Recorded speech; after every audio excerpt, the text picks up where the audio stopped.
راشد نے جب زیور بیچے تو تقریباً 3.5 لاکھ کے بکے تھے۔ اپنی والدہ کو یہی بتایا کہ زیور اتنا نہیں تھا، وہ مشکل 1.5 لاکھ میں بکا ہے۔ باقی پیسے اس نے اپنے اکاؤنٹ میں ڈالے۔ تبھی بہن کے ٹیسٹ کروائے۔ اپنی ماں سے کہنے لگا کچھ پیسے تو مجھے ڈالنے پڑے ہیں۔ بہرحال کلثوم کا کینسر ابھی کسی خطرناک لیول تک نہیں پہنچا تھا، شروعات ہی تھی۔ اگر بر وقت علاج کروایا جاتا تو وہ ٹھیک ہو جاتی۔ جب ڈاکٹر نے یہ بات کہی تو سمینہ نے رو رو کر راشد کو واسطے دیے کہ کچھ بھی کر کے اپنی بہن کا علاج کرواؤ۔ ڈاکٹر نے کہا ہے کہ یہ بچ سکتی ہے، ٹھیک ہو جائے گی، میری بچی پہلے کی طرح صحت یاب ہو جائے گی۔ یہ سن کر راشد کہنے لگا اماں، یہ ڈاکٹر صرف اپنے پیسے اکٹھے کر رہا ہے، فیس جمع کرانے کے چکر میں جھوٹے دلاسے دے رہا ہے۔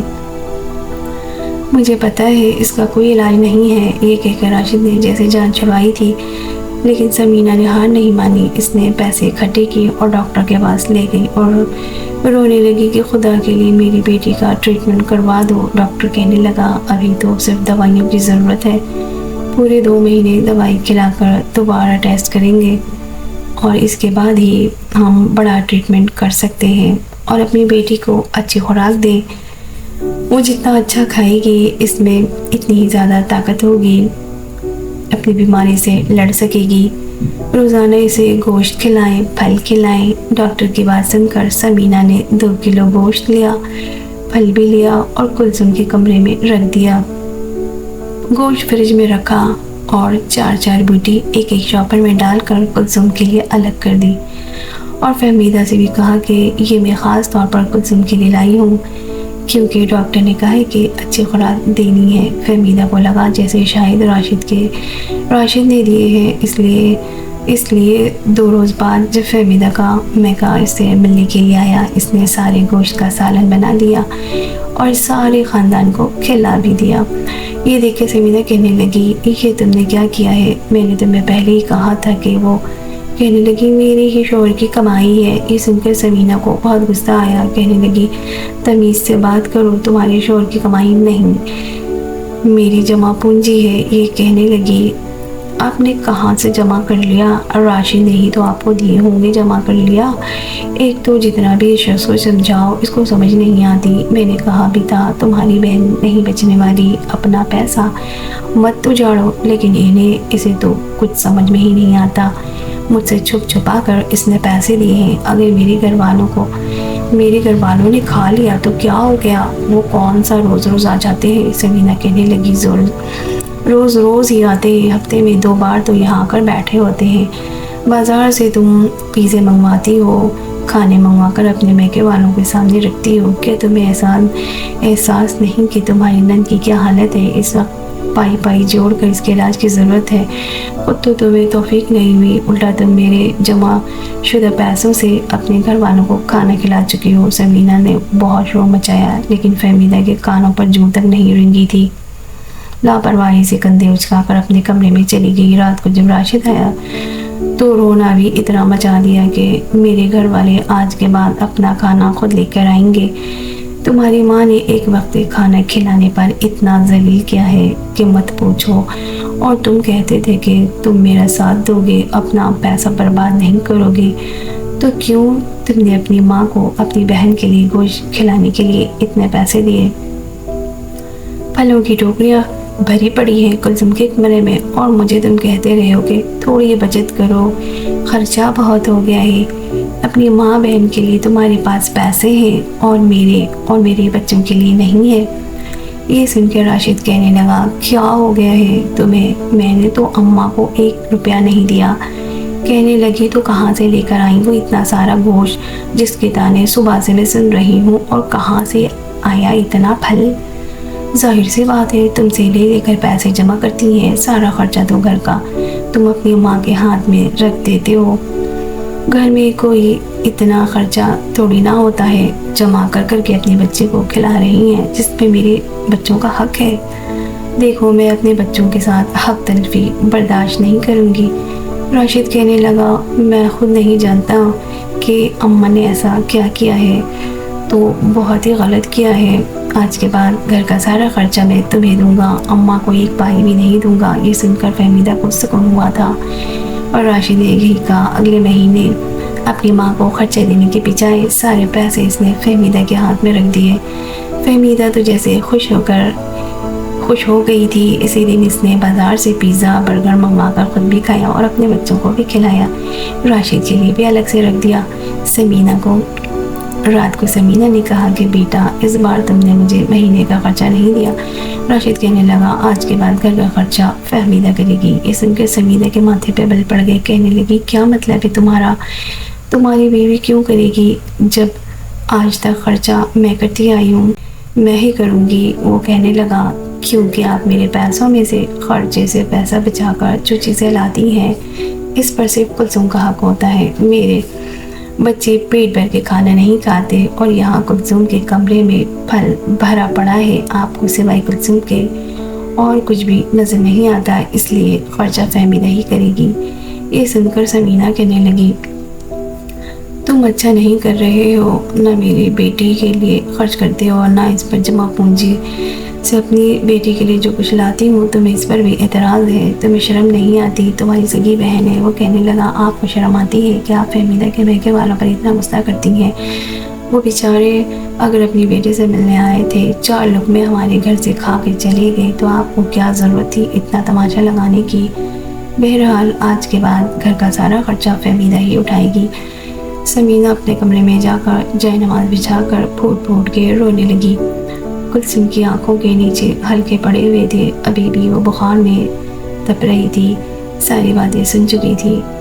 پھولے ہوئے سانس سے کہنے لگی کہ اماں تم میری فکر نہ کرو، میں جتنی سانسیں لکھوا کر آئی ہوں وہ تو گزر ہی جائے گی۔ تم میرے خاطر بھائی سے جھگڑا کرتی ہو اور میری خاطر بھائی سے بگاڑ رہی ہو، تو پوچھنا تمہیں بھائی نے ہی ہے، میں آج ہوں کل نہیں ہوں، پھر کیا کرو گی؟ بھائی اور بھابھی سے بگاڑو مت کوئی بھی بات، میری جتنی سانسیں لکھی ہیں وہ مجھے لینی ہی ہے، بیماری میں رہوں یا صحت میں میری فکر کرنا چھوڑ دو۔ سمینہ پھٹ پھٹ کے رونے لگی، کہنے لگی کلثوم میں نے تمہارے باپ کی زندگی میں ہی ان کی خریدی ہوئی دکان بیچ دی تھی اور تمہارے پیسے الگ کر کے رکھ دیے تھے، تو آج تمہاری بیماری پر لگا سکتی ہوں۔ ایک ماں کے اندر اتنا حوصلہ نہیں ہے کہ اپنی آنکھوں کے سامنے اپنی بیٹی کو مرتا ہوا دیکھے۔ تمہیں پل پل تڑپتا دیکھ کر میرا دل کتنا تڑپتا ہے، میں کس اذیت میں ہوں یہ تمہیں نہیں بتا سکتی۔ کاش کہ تمہارے بھائی کو تمہارے آنسو نظر آ سکے، تمہاری ہائے ہائے پر تو نہیں سوچتی، پتہ نہیں وہ کیسے بھی خبر سو جاتا ہے، شاید بیٹوں کے دل ایسے ہی ہوتے ہیں۔ اب تو فہمیدہ یوں تھی کہ جیسے پورے گھر کے مالکن بن گئی ہو، کیونکہ ہر ضرورت کے لیے سمینہ کو بھی اسی سے پیسے مانگنے پڑتے تھے۔ اب تو وہ سمینہ سے کہنے لگی تھی کہ گھر کے سارے کام کاج کی ذمہ داری میری نہیں ہے، ایسا کرے کہ کپڑے آپ دھو لیں کیونکہ میں ملازمہ نہیں رکھ سکتی۔ یہ سن کر سمینہ کہنے لگی میں اس بڑھاپے میں کہاں سے اتنے کپڑے دھو سکتی ہوں؟ وہ کہنے لگی یہاں پر گھر کے ہر فرد کو کام کرنا پڑے گا، صفائی کلثوم سے کروا لے چلے گی، ہر وقت بیماری کے بارے میں نہیں سوچے گی، اور جب بیماری کے بارے میں نہیں سوچے گی تو ٹھیک بھی ہو جائے گی۔ سمینہ کہنے لگی کوئی ضرورت نہیں ہے تمہیں کلثوم کو کچھ بھی کہنے کی، میں خود اپنے بچے کے حصے کا کام کر دوں گی، ویسے بھی جب بیٹا ہی اپنا نہ رہا تو بہو سے کیا امید کی جا سکتی ہے۔ سارے کپڑے سمینہ نے دھو دیے اور پھر صفائی بھی کی۔ اس کی کمر دکھنے لگی، تبھی کلثوم چیخنے لگی کیونکہ اس کے پیٹ میں بہت شدید درد تھا۔ اس کے چیخنے کی آوازیں سن کر سمینہ اس کے کمرے میں گئی، وہ بیچاری درد سے تڑپ رہی تھی۔ جلدی سے اسے ڈاکٹر کے پاس لے کر گئی، جو پیسے بچے تھے وہ ڈاکٹر کی فیس میں اور دوائیوں میں لگ گئے۔ جب گھر واپس آئی تو دیکھا کہ بہو اور پوتا پوتی اور بیٹا یوں تیار تھے جیسے کہیں جا رہے ہو۔ نہ ماں کی خیریت پوچھی، نہ یہ پوچھا کہ بہن کو کیا ہوا تھا۔ راشد کہنے لگا فہمیدہ کے ماموں کے گھر دعوت ہے اور ہم وہاں جا رہے ہیں۔ سمینہ نے کچھ نہیں کہا۔ کلثوم کی طبیعت بہت زیادہ خراب تھی، انجیکشن لگنے سے اسے بہت کمزوری محسوس ہو رہی تھی، پھل بھی ختم ہو چکا تھا، کھانے کو بھی کچھ نہیں تھا۔ جلدی سے سمینہ نے تھوڑی سی سبزی بنا کر اسے کھلائی۔ کلثوم بے بسی پہ رو رہی تھی، کاش ایسی زندگی سے بہتر تھا وہ مر جاتی۔ روزانہ فہمیدہ اپنا ایک نیا ہیرو دکھا رہی تھی۔ سمینہ کچھ دیر کے لیے پڑوس میں چلی گئی تاکہ کسی سے پوچھ سکے کہ کسی نے کروشیا تو نہیں کروانا، کیونکہ اسے کروشیا آتا تھا، سویٹر بھی بن لیتی تھی۔ سوچ رہی تھی کہ ایسا کوئی کام کرے، اسے مل جائے تو گھر بیٹھے بیٹھے وہ اتنے پیسے تو لے کر اپنی بیٹی کو ڈاکٹر کے پاس جا سکے، اس کی دوائیاں لا سکے۔ جب پیچھے سے فہمیدہ کلثوم کے کمرے میں آئی، وہ ابھی بھی پیٹ درد پہ ہاتھ رکھے بیٹھی تھی، 103 بخار تھا۔ فہمیدہ کہنے لگی چلو چلو شاباش، اپنا ڈرامہ ختم کرو اور جا کر صفائی کرو، تمہاری ماں نے تو تمہیں ہاتھ کا چھالا بنا کر رکھ دیا ہے۔ کلثوم کہنے لگی بھابھی مجھ سے اٹھا نہیں جا رہا، میری طبیعت ٹھیک نہیں ہے۔ وہ کہنے لگی اٹھو گی تو طبیعت ٹھیک ہو جائے گی۔ یہ کہہ کے اس نے بازو پکڑ کر کلثوم کو کھڑا کیا، سارے گھر کی صفائی اسی سے کروائی، حالانکہ وہ چکرا رہی تھی لیکن پھر بھی اسے خیال سے صفائی کر لی کہ وہ نہیں کرے گی تو اس کی ماں کو کرنی پڑے گی۔ جب تک وہ ٹھیک تھی پورا گھر اسی نے سنبھال رکھا تھا، کیونکہ فہمیدہ کام چور قسم کی تھی، میٹھی میٹھی باتیں کر کے سارا کام کلثوم سے کرواتی تھی اور سب کے سامنے یہ ظاہر کرتی تھی کہ وہی کچن کا سارا کام کرتی ہے۔ لیکن جب سے وہ بیمار ہوئی تھی تو فہمیدہ کو وہ بری لگنے لگی تھی۔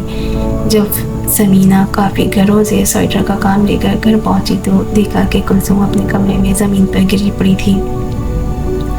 یہ دیکھ کر تو سمینہ کی جان نکلی، اس نے فوراً اسے سہارا دے کر کلثوم کو بیڈ پر لٹایا، کیونکہ اسے بہت چکر آ رہے تھے۔ یہ دیکھ کر سمینہ پوچھنے لگی تمہیں کیا ہوا ہے، تم کیسے گر گئی؟ کسی چیز کی ضرورت تھی تو اپنی بھابھی کو آواز دے دیتی۔ وہ کہنے لگی نہیں کوئی بات نہیں، بس ایسے ہی لیٹ لیٹ کے دل گھبرا گیا تھا تو سوچا کہ چل پھر لوں، لیکن چکر بہت آ رہے تھے۔ سمینہ نے جلدی سے اس کو دوائی دی، اسے لٹا دیا۔ تبھی فہمیدہ کے بیٹے آ کر بولا پھپھو امی کہہ رہی کہ آپ نے واش روم تو دھویا ہی نہیں، بس خالی جھاڑو پوچھا ہی لگایا ہے، آگے ہمارے کمرے کا واش روم بھی دھو دے۔ یہ سن کے سمینہ کو بہت زیادہ حیرت ہوئی۔ اس نے پوتے سے پوچھا کہ صفائی کس نے کی ہے تو کہنے لگا پھپھو نے، امی نے پھپھو سے کہا تھا کہ صفائی کرو۔ یہ سن کے سمینہ کو آگ سے لگی تھی۔ اس نے جا کر فہمیدہ سے کہا کہ تم ہوتی کون ہو میری بیٹی سے صفائیاں کروانے والی؟ ارے میں مر نہیں گئی تھی، پڑوس میں گئی تھی، میں آ کر صفائی کر دیتی۔ وہ کہنے لگی کہ میں جس سے چاہوں کام کرواؤں، یہ میری مرضی ہے، آپ ہوتی کون ہے بحث کرنے والی؟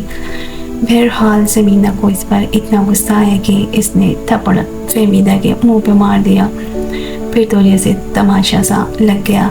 سمینہ اپنے کمرے میں آئی، دروازے بند کیا اور سویٹر بنانے لگی۔ رات دیر تک وہ سویٹر بناتی رہی، نیند کے جھونکے بھی آتے لیکن پھر بھی یہ کام کرنا شروع کر دیا۔ صبح راشد نے ان کے کمرے کا دروازہ بڑی زور سے کھٹکھٹایا۔ جیسے ہی سمینہ نے دروازہ کھولا تو کہنے لگا ہمت کیسے ہوئی میری بیوی پہ ہاتھ اٹھانے کی؟ اس نے ماں اور بہن دونوں کو ہاتھ پکڑ کر گھر سے نکال دیا کہ دوبارہ اس گھر میں آنے کی ضرورت نہیں ہے۔ فہمیدہ نے تو جیسے شکر ادا کیا تھا، وہ روتی روتی بخار میں بیچاری دروازہ بجاتی رہی، دروازہ کھولو، ہم کہاں جائیں گے؟ یہ صرف تمہارا گھر نہیں ہے، ہمارا بھی ہے۔ پھر کہنے لگی خدا کے قہر سے ڈرو، یہ نہ ہو کہ ماں کی بد دعا لگ جائے۔ لیکن راشد نے دروازہ نہیں کھولا۔ اسی وقت کلثوم کی طبیعت بہت زیادہ خراب ہونے لگی۔ سمینہ بھاگی دوڑی، اسے ڈاکٹر کے پاس لے گئی۔ ڈاکٹر نے پیسے مانگے تو سمینہ نے ہاتھ جوڑ کر کہا کہ خدا کے لیے میری بچی کا علاج کرا دو، میرے پاس کچھ بھی نہیں ہے۔ ڈاکٹر کو سمینہ کی حالت دیکھ کر اس پہ ترس آ گیا تھا، اس لیے اس کا علاج شروع کر دیا اور خرچہ خود کرنے لگا۔ پہلے ہی ٹریٹمنٹ سے کلثوم بالکل ٹھیک ہو گئی تھی۔ اسی ڈاکٹر نے سمینہ اور کلثوم کو اپنے گھر میں رکھ لیا۔ اس ڈاکٹر کی بیوی کا انتقال ہو چکا تھا اور ایک چھوٹا سا بچہ تھا جسے سمینہ اور کلثوم پالنے لگی۔ 1 سال گزرا تھا کہ کلثوم کی صحت اچھی خاصی ٹھیک ہو چکی تھی، دوائیاں بھی وہ کھاتی جا رہی تھی۔ جب اس ڈاکٹر نے کہا کہ میں آپ کی بیٹی سے شادی کرنا چاہتا ہوں کیونکہ میرا بیٹا اس کا عادی ہو گیا ہے اور آپ دونوں نے میرے بیٹے کا بہت خیال رکھا ہے، سمینہ نے کلثوم کی شادی اس ڈاکٹر سے کرا دی۔ اب وہ خوشحال زندگی گزار رہی تھی۔